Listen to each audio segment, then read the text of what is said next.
and welcome to my video presentation of airline fundamentals. All right, so we have to discuss three different airlines, and for my first airline, I've chosen Breeze Airways. I personally have a lot of experience with them. I've flown with them numerous times, from Richmond directly to Las Vegas, or from Richmond directly to Los Angeles. So Breeze Airways is a very interesting airline, in my opinion. It was launched by David Neeleman. He's a millionaire, and Breeze Airways was one of his startups, and it happened to be very successful. So Breeze Airlines focuses on point-to-point routes that nobody else has flown. So, for example, they have a direct flight from Richmond to New Orleans, or they have a direct flight from Richmond to Los Angeles or Las Vegas as well. They have a lot of flights from Virginia to Florida. And honestly, I think it provides a convenience route for people like me who want to fly on a budget to interesting locations that not a lot of tourists go to. They also use Airbus 220 and the Embraer jets, and I've flown under Airbus 220s personally. The selection of this aircraft is very important for them because it allows Breeze Airways to fly a very limited number of passengers from the East Coast to the West Coast. And that service is easily and affordably provided by the Airbus 220. It's capable of the flight. It is a very comfortable aircraft. It is high tech. It's modern.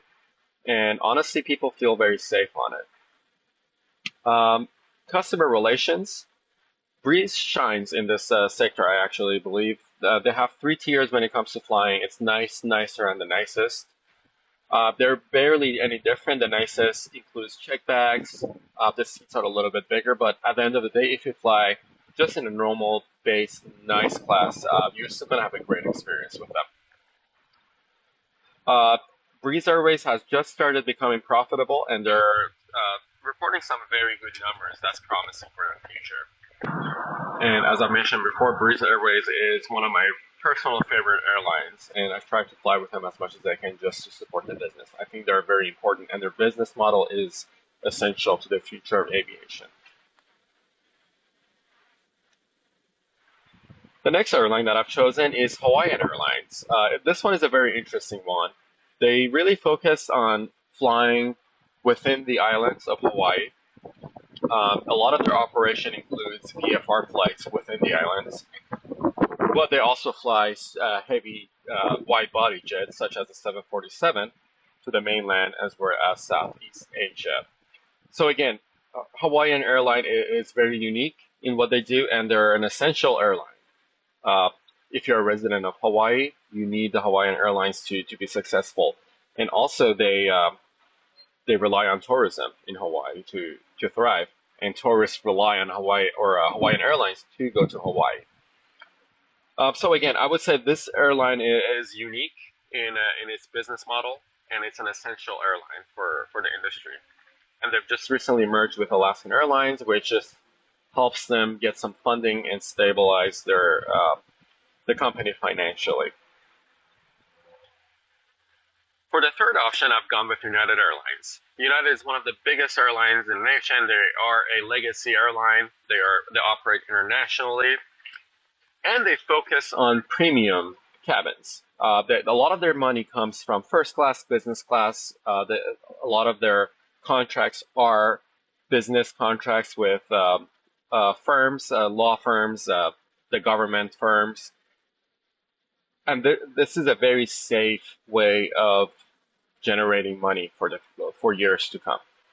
And they also do have a very good reputation, and their clientele is very loyal to United Airlines. Overall, I would say United Airlines makes their money from cargo, premium cabins, as well as their credit card program or their Mileage Plus loyalty program. So this is a different approach than the other two airlines that we've seen. However, during times of crisis, history shows that airlines such as United, who have diversified their platforms, succeed over airlines such as Hawaiian Airlines, which ended up having to merge in order to survive. So just a few key differences between the airlines. Breeze Airways, it's a cheap airline. Um, it's just offering low fares, and they allow you to pick and choose what works for you the best. And what makes them stand out is the locations that they've chosen in order to offer direct flights. As someone who lives in Richmond, Virginia, I think we highly benefit from Breeze Airlines because I'm able to fly from Richmond directly to many locations that was never possible before. United Airlines, it's a global player. They have a very strong loyalty program, and they make their money from premiums, and that is what's helped them keep moving ahead. And it is a very sustainable business model. Hawaiian Airline is a niche airline. They focus on a certain geographical location. However, they've just recently ended up merging with Alaska, which should broaden their platform. I'm really excited to see what this merger does to Hawaiian Airlines.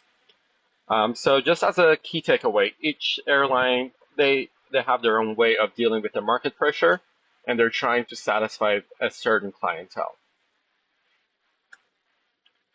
Biblical integration for this, I went with Psalm 139, 9-10. If I rise on the wings of the dawn, if I settle on the far side of the sea, even there your hand will guide me, your right hand will hold me fast. Um, so this one just shows us that if airlines try to focus on what matters the most, which is following the guidance of the Lord and trying to spread the gospel and trying to provide services to Christians who are trying to do good in this world. This way, your business will survive. Here are my references, and thank you very much for watching.